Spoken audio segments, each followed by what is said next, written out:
start from class 9th NCERT chapter 2 polynomial. आज हम करने वाले हैं इस वीडियो के अंदर एक्सरसाइज 2.1 कंप्लीटली। सो मेरे साथ बने रहिए हैं और इसके साथ आप प्रैक्टिस करते जाइए।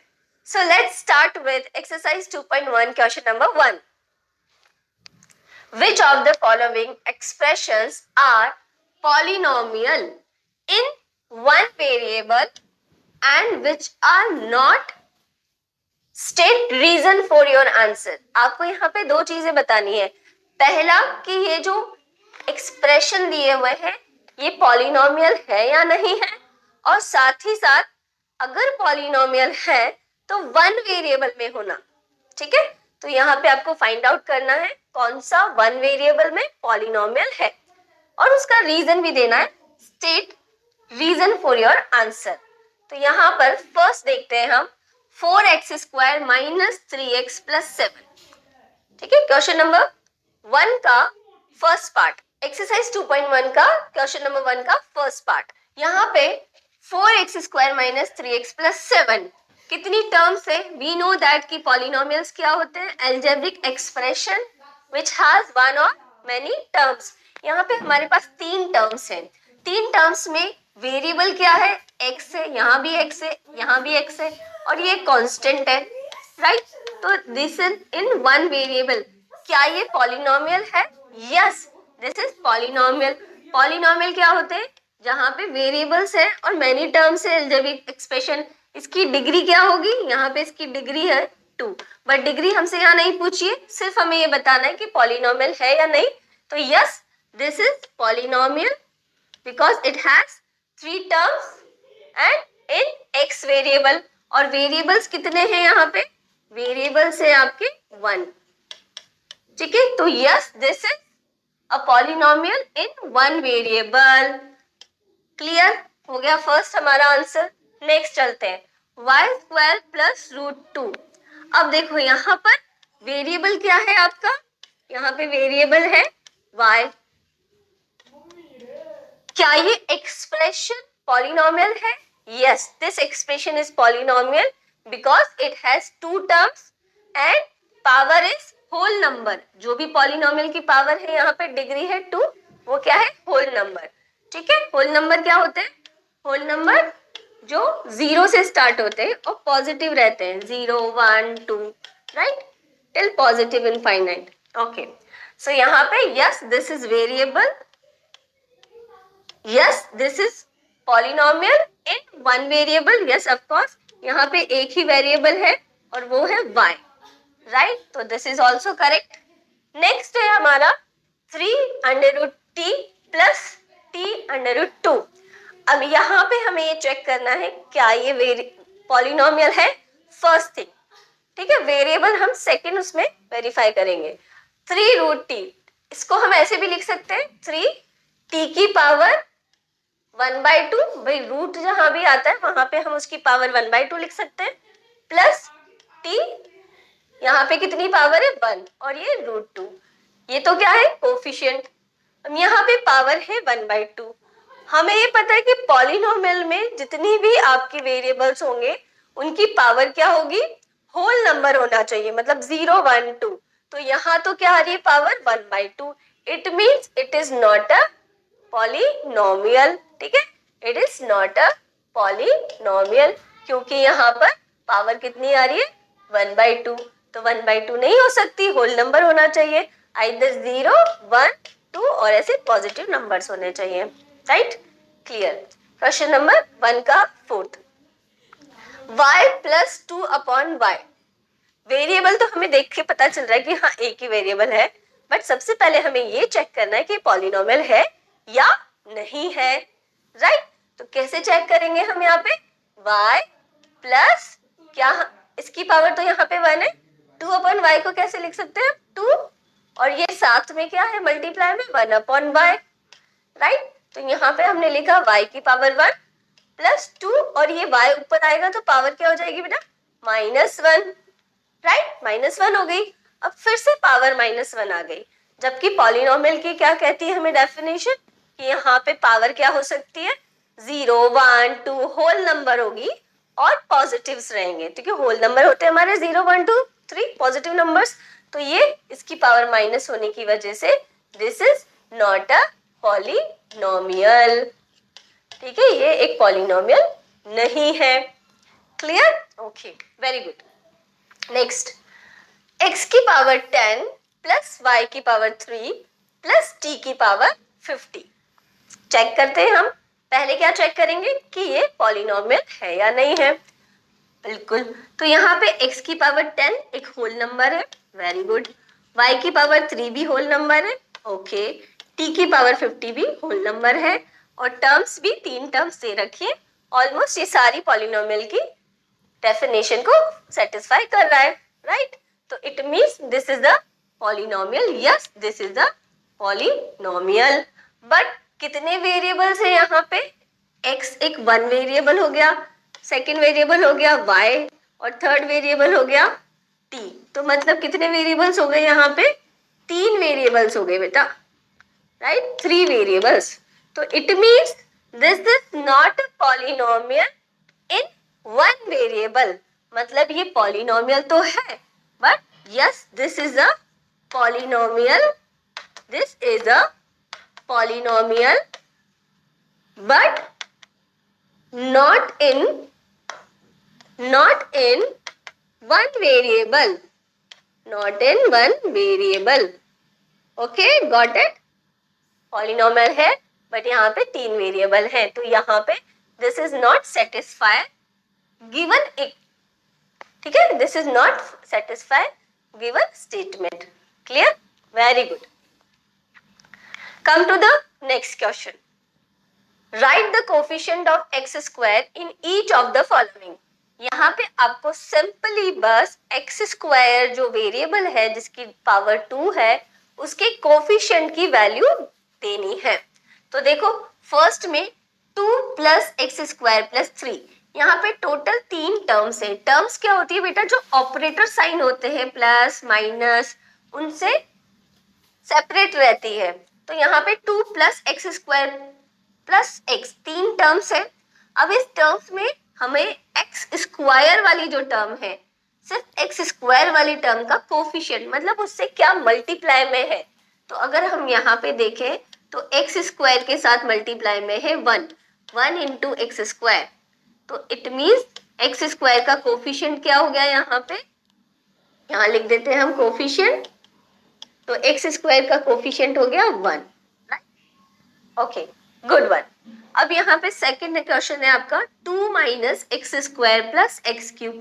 यहाँ पे भी 3 टर्म है लेकिन हमें स्पेसिफिकली फोकस रहना है एक्स स्क्वायर पे, क्योंकि क्वेश्चन में हमें सिर्फ और सिर्फ कोफिशिएंट ऑफ एक्स स्क्वायर ही पूछा है। तो यहाँ पे एक्स स्क्वायर का कोफिशिएंट हो जाएगा आपका माइनस एक्स स्क्वायर दिया हुआ है टर्म में, तो कोफिशिएंट हो गया -1। सिमिलरली थर्ड वाला जो आपका है क्वेश्चन नंबर 2 का थर्ड पार्ट, जिसमें आपको pi by 2 x square plus x दिया हुआ है। इट मीन्स एक्स स्क्वायर किसके साथ लिखा हुआ है? एक कांस्टेंट पाई बाय 2 के साथ लिखा हुआ है।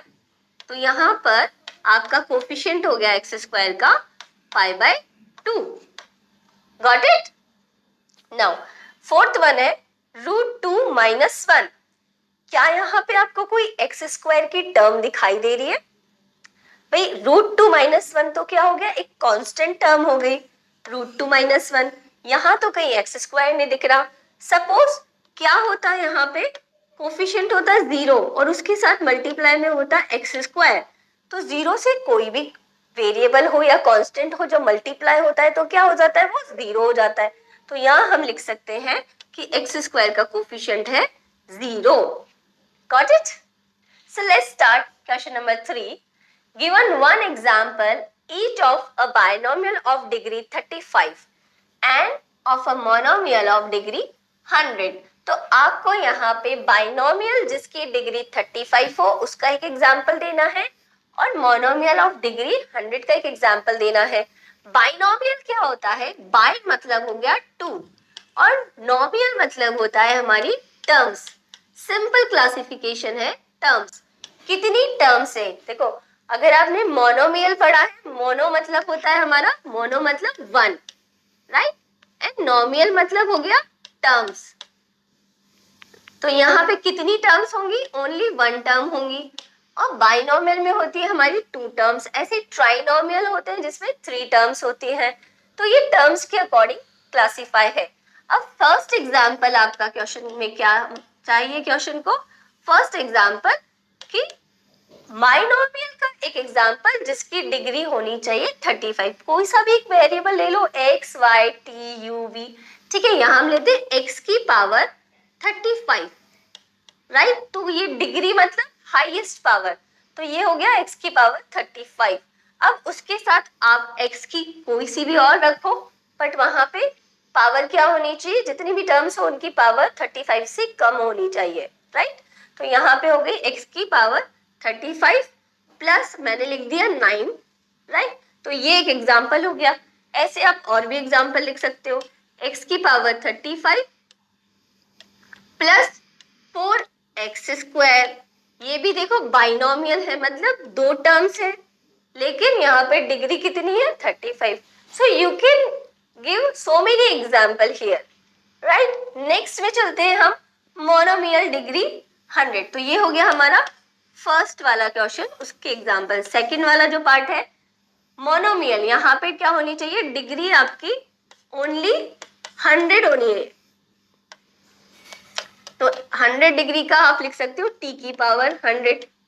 बस सिंगल टर्म है मोनोमियल, तो एक ही टर्म होगी। u की पावर 100, x की पावर 100। ये तीन एग्जाम्पल्स हो गए। तो you can right so many examples. आपको सिर्फ वहां पे डिग्री 100 रखनी है। Okay, so let's start question number 4। Right the degree of each of the following polynomial. यहाँ आपको सिर्फ और सिर्फ डिग्री बतानी है और कुछ नहीं, ठीक है। तो डिग्री आप कैसे होती है? जो हाईएस्ट पावर होती है वही हमारी डिग्री होती है। तो डिग्री मतलब हाईएस्ट पावर। अब हर कोई भी इक्वेशन या एक्सप्रेशन आपको दे रखा है, उसकी हाईएस्ट एक्सपोनेंशियल या पावर को ही आप डिग्री कहोगे। तो यहाँ पे देखें तो वेरिएबल क्या है? x, ठीक है। उसकी हाईएस्ट पावर क्या है? 3। 5x की पावर 3। तो ये वाली टर्म के अंदर हाईएस्ट पावर है 3। तो यहाँ पे डिग्री हो जाएगी आपकी 3। Clear? Come to the next second part, 4 minus Y square. अब आप लोग इजीली आइडेंटिफाई कर सकते हो, यहाँ पे y वेरिएबल है, उसकी हाईएस्ट पावर कितनी दे रखी है? 2। तो इन दिस क्वेश्चन डिग्री हो गई आपकी 2। Clear? Very good. Next part है 5t minus root 7। 5t minus root 7, इसको हम ऐसे लिख सकते हैं 5t पावर 1 माइनस रूट 7। तो यहाँ हम इजीली देख सकते हो कि क्या है आपकी हाईएस्ट पावर? 1। तो डिग्री हो गई, वेरिएबल की हाईएस्ट पावर 1 है, तो डिग्री हो गई 1। Okay, now next question number 4 का फोर्थ पार्ट 3। अब 3 क्या है बेटा? एक कांस्टेंट टर्म है। कांस्टेंट टर्म है, यहाँ पे कहीं भी कोई वेरिएबल दिख रहा है क्या? नहीं, बिल्कुल नहीं। सिंगल टर्म है, मतलब मोनोमियल है और एक कांस्टेंट टर्म है। अब कांस्टेंट टर्म की डिग्री क्या हो सकती है? अगर मैंने यहाँ पे, क्या मैं इसको ऐसे लिख सकती हूँ? x इंटू एक्स की पावर 0। अगर यहाँ पे 0 होगा तो किसी भी वेरिएबल या कांस्टेंट की पावर 0 होते ही वो क्या हो जाता है? 1 बन जाता है, 1। तो 3 इंटू 1 इक्वल्स टू 3 ही रहेगा। इट मीन्स हम यहाँ पे कह सकते हैं किसी भी कांस्टेंट टर्म की डिग्री होती है, क्या होती है डिग्री उसकी? 0, है ना, क्योंकि वहां पे पावर x हो, कोई भी वेरिएबल हो, उसकी डिग्री अगर 0 हुई मतलब पावर 0 हुई तो वो क्या हो जाएगा? 1, और वो कांस्टेंट टर्म में कन्वर्ट हो जाएगा। तो यहाँ पे हो गई degree 0। Let's start question number 5 of exercise 2.1। Classify the following as linear, quadratic and cubic polynomial. So guys, आपको यहाँ पे लीनियर, क्वाड्रेटिक एंड क्यूबिक के अंदर डिफरेंस बिल्कुल क्लियर होना चाहिए। लीनियर मतलब क्या होता है? जहां पे डिग्री मतलब उस एक्सप्रेशन की हाईएस्ट पावर। तो यहाँ पे लीनियर में डिग्री क्या होगी आपकी? डिग्री होगी 1। वहीं पे क्वाड्रेटिक में डिग्री होगी 2 और क्यूबिक के अंदर पॉलिनोमियल की डिग्री होगी 3, मतलब उसकी हाईएस्ट पावर होगी 3। अब ये मतलब समझ में आ गया, तो आप इजीली आइडेंटिफाई कर सकते हो इनमें से कौन सी लीनियर है, क्वाड्रेटिक है, क्यूबिक है। लेट्स सी, यहाँ पे है दो टर्म्स का बाइनोमियल, एक पॉलिनोमियल दे रखा है x² प्लस x। तो यहाँ पे डिग्री कितनी है? 2। हाईएस्ट पावर कितनी है? 2। इट मीन्स पावर 2, मतलब ये हो गया आपका क्वाड्रेटिक, राइट। ये हो गया क्वाड्रेटिक। नेक्स्ट है आपका y plus Y square plus 4। तो यहाँ पर भी डिग्री 2 है हाईएस्ट वाली आपकी और 1 वेरिएबल है, तो this is also quadratic. Okay, तो ये दोनों आपकी क्वाड्रेटिक है। सेकेंड यहाँ पे दे रखिए x minus x cube, highest degree highest power है 3, तो ये हो गया आपका क्यूबिक। ठीक है, क्यूबिक के अंदर पावर होती है हाईएस्ट पावर 3। नाउ थर्ड हमारा हो गया। फोर्थ वन में 1 प्लस एक्स, एक्स की पावर है 1, तो क्या हो गया यहाँ पे 1 मतलब लीनियर, डिग्री अगर 1 है it means linear. Okay, and here fifth part है 3t, तो यहाँ पे एक सिंगल मोनोमियल टर्म है, मतलब एक ही टर्म है, तो t की पावर 1 है तो डिग्री 1 हो गई, it means this is linear. क्या हो गया ये? Linear polynomial. R square, R एक वेरिएबल है जिसकी हाईएस्ट पावर है 2, तो दिस इज ऑल्सो क्वाड्रेटिक। ठीक है, ये हो गया क्वाड्रेटिक क्योंकि यहाँ पे डिग्री दे रखी है 2, हाईएस्ट पावर है 2। ऐसे ही 7x स्क्वायर, यहाँ पर भी कितनी हाईएस्ट पावर है 2 और डिग्री हो गई इसकी 2, तो this is also quadratic. Okay, तो यहाँ पे हम देख सकते हैं कौन सा क्वाड्रेटिक है, कौन सा लीनियर और क्यूबिक है, बहुत इजीली आप लोग फाइंड आउट कर सकते हो। So my dear student, I hope you enjoy the video. आप लोगों को इसी तरह से एनसीईआरटी सीरीज के अंदर हर एक एक्सरसाइज के सॉल्यूशंस मिलेंगे, बेस्ट से बेस्ट वीडियो सॉल्यूशन मिलेंगे और उसी के साथ आपको थ्योरी भी समझाई जाएगी। ठीक है, सो प्लेलिस्ट में जाके आप उसको देख सकते हैं।